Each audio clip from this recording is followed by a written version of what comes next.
Welcome to the deep dive.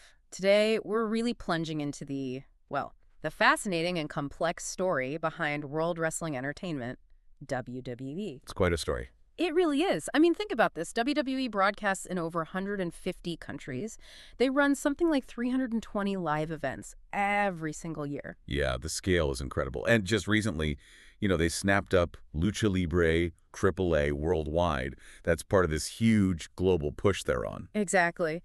So what we want to do today is unpack how this regional promotion, wrestling and boxing, way back when, turned into this absolute giant, this billion-dollar sports entertainment thing. Right. Our mission, if you like, is to trace that whole journey.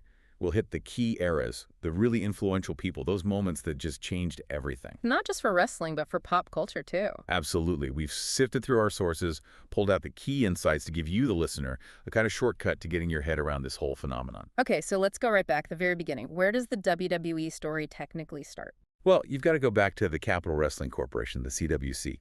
That was founded January 7th, 1953. Okay. It was Jess McMahon and Vincent J. McMahon, mostly. Though, the exact founding details, they can be a bit fuzzy looking back that far. It was very much a regional thing then. Like lots of promotions back in the day, right? Territory-based. Exactly. And that name, CWC, that was just the start. It evolved. 1963, it becomes the Worldwide Wrestling Federation, WWF. Gotcha.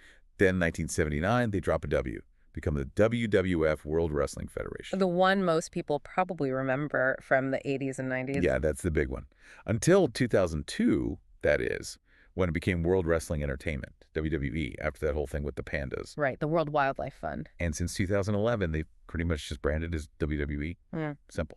But yeah, started regional. So that WWF formation in 63, that sounds like a key moment, January 24th. And wasn't there some immediate controversy with the first champion? Oh, absolutely. Buddy Rogers. He was awarded the first WWF World Heavyweight Championship, April 25th, 1963.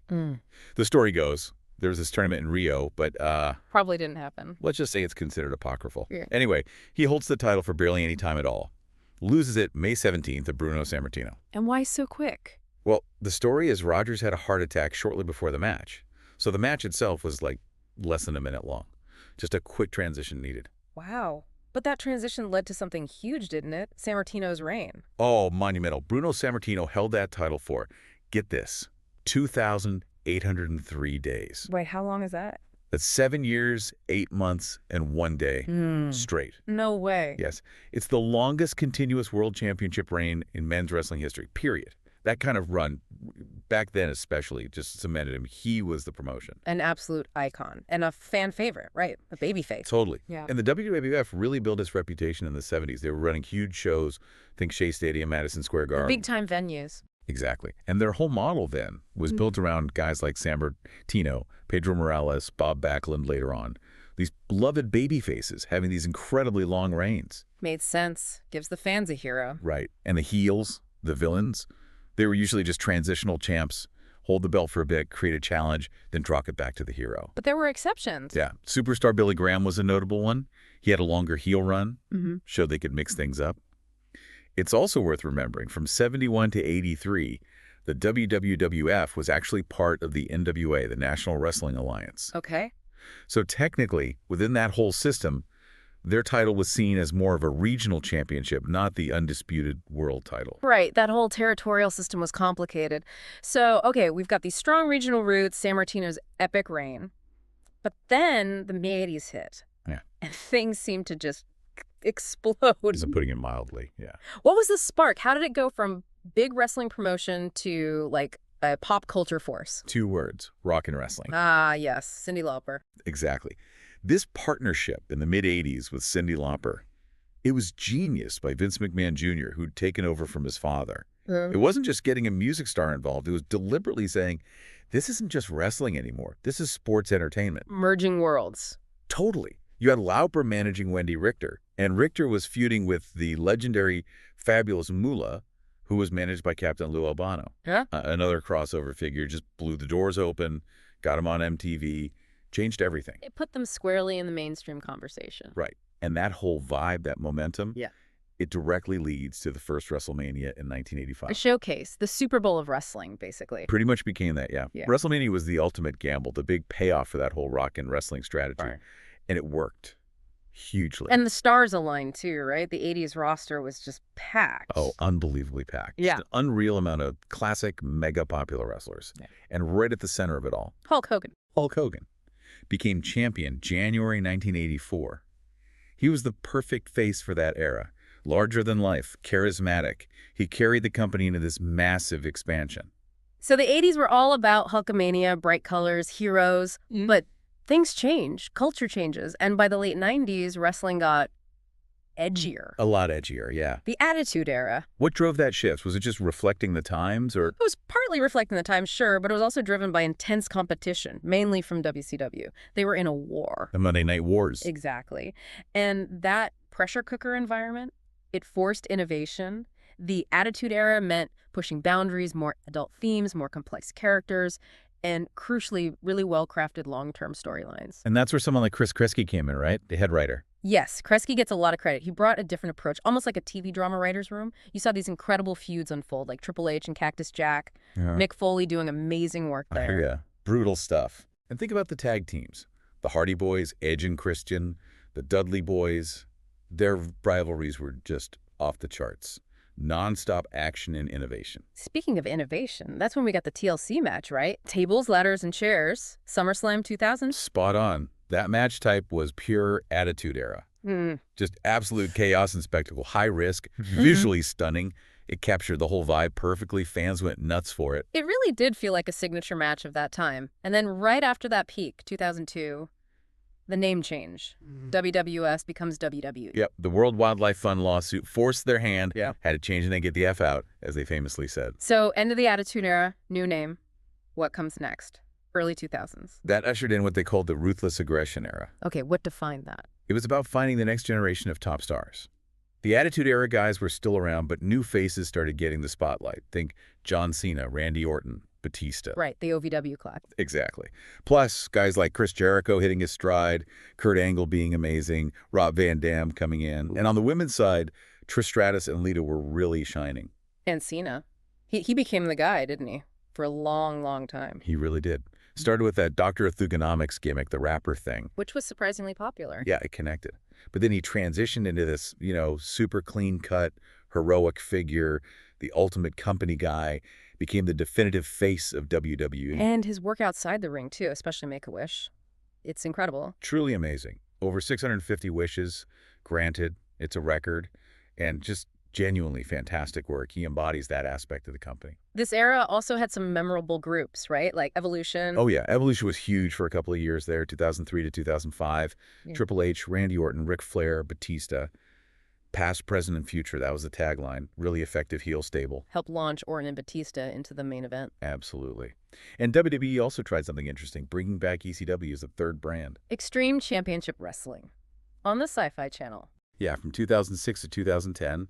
Paul Heyman was involved initially as the figurehead. Yeah. It was an attempt to capture some of that old hardcore fan base. Mixed results, probably fair to say. Okay, so Ruthless Aggression gives way to what's next. Around 2008, things shifted again, right? More family-friendly. That's right. Summer 2008, WWE pivots to TV PG programming across the board. That was a big change from the Attitude and Ruthless Aggression stuff. Huge change. It meant toning things down significantly.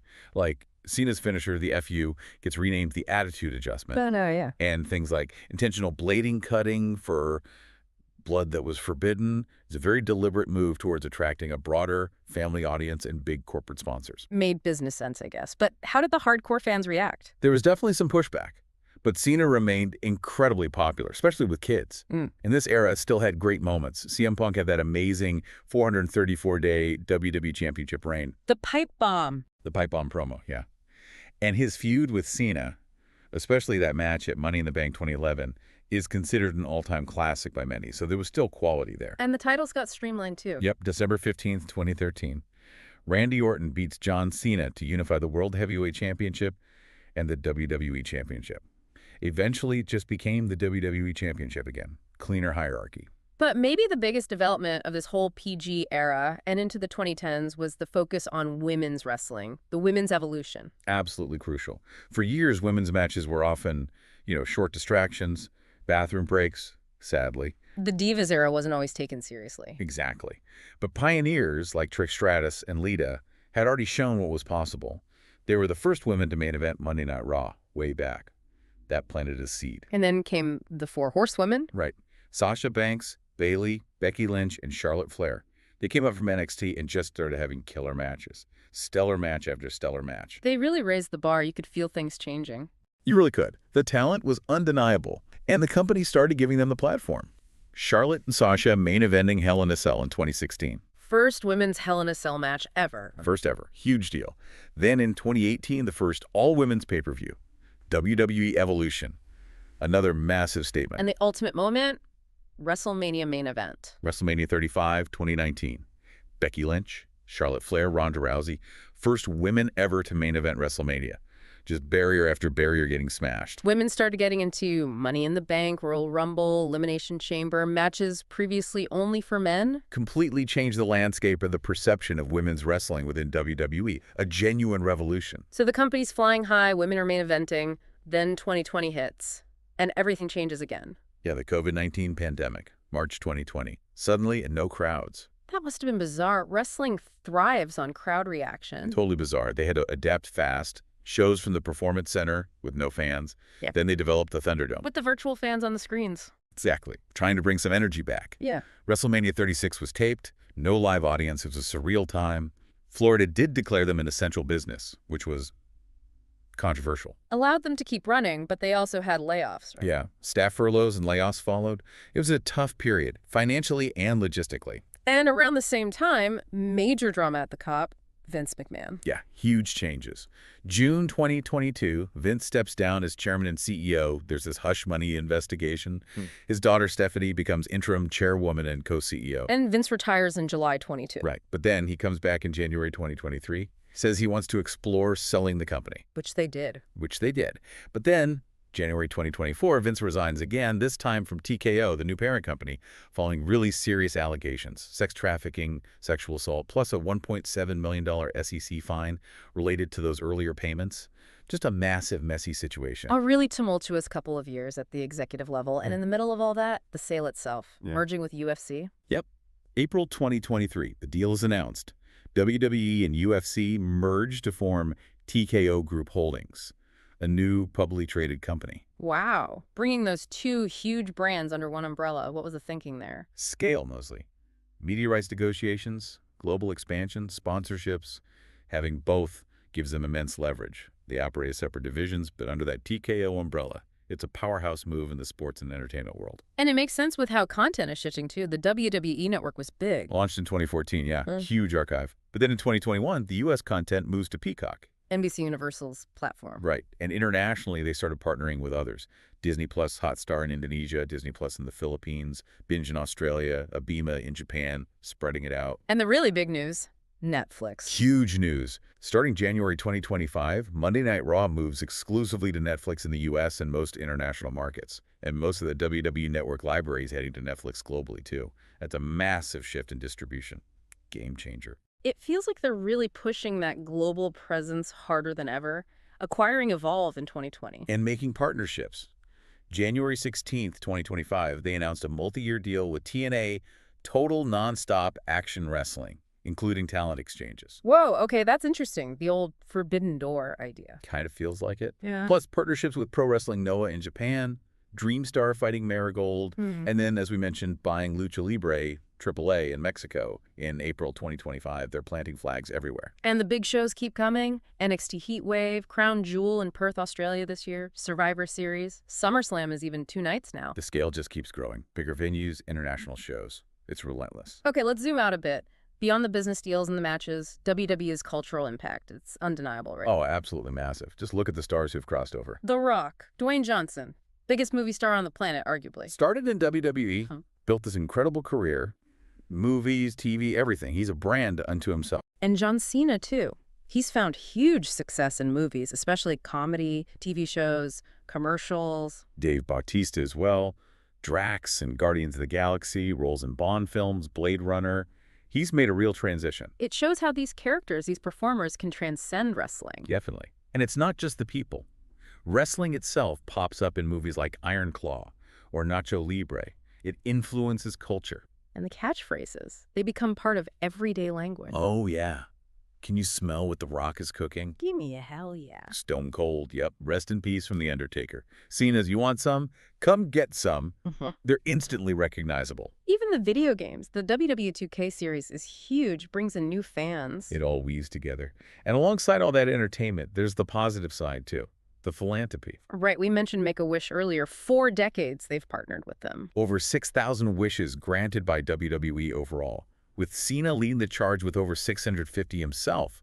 That's a genuinely significant positive impact. It's important to acknowledge that side of it. But, WWE's history isn't all positive. There are complexities, controversies. Absolutely. You can't tell the WWE story without acknowledging the darker chapters. Our sources point to several. The Chris Benoit tragedy in 2007, the double murder and suicide, that shook the industry to its core. And the company's response, the focus on wellness and concussion protocols afterwards, that was a major turning point. It had to be. Then there were allegations later on, late 2010s, about backstage harassment, hazing, mentioning names like Bill DeMott, John Bradshaw, Layfield. And reports that hazing was kind of baked into the culture for a long time. Yeah, sources suggest it was encouraged by higher-ups since the company's inception, which is a pretty damning claim. Creates a difficult environment. And individuals, too. CM Punk comes up often, described as brilliant yet difficult. Known for his talent, but also those public falling outs with WWE management. Those messy exits, as the sources put it. He's a polarizing figure, for sure. Speaking of polarizing, we have to talk about the very recent stuff. 2025. John Cena. Ah, yes. The heel turn at Elimination Chamber 2025. Yeah. Aligning with The Rock. Turning on Cody Rhodes. Nobody saw that coming. Shocking moment. And according to our sources, it led directly to Cena winning his 17th world title at WrestleMania 41. Breaking Ric Flair's record. Exactly. Surpassing Flair. The sources say it completely polarized fans and apparently left fellow superstar R-Truth devastated, which adds another layer to the story. Certainly shook things up. So it's been quite the ride we've covered today, from Jess McMahon and the CWC in the 50s. Yeah, a small regional outfit. To this global behemoth, TKO Group Holdings, streaming on Netflix, international acquisitions. It's just constant evolution. Constant adaptation. Through the Golden Age, the Attitude Era, PG Era, Women's Evolution, the pandemic, leadership changes, they've always found a way to shift and keep going. And that blend, the athleticism, the soap opera, the spectacle, it clearly still resonates. It does. That unique mix of theater and sport, creating these larger-than-life figures, it continues to capture imaginations worldwide and leave a huge footprint on pop culture. So here's something to maybe leave you, our listeners, thinking about. As WWE pushes further into global markets, embraces streaming fully, merges with giants like UFC, how does that core identity change? Yeah, that identity that's so deeply tangled up in all this history. We've talked about the triumphs, the controversies, the larger-than-life characters. How might that continue to shift and evolve in the years ahead? What does the next era of WWE look like? Definitely something to mull over.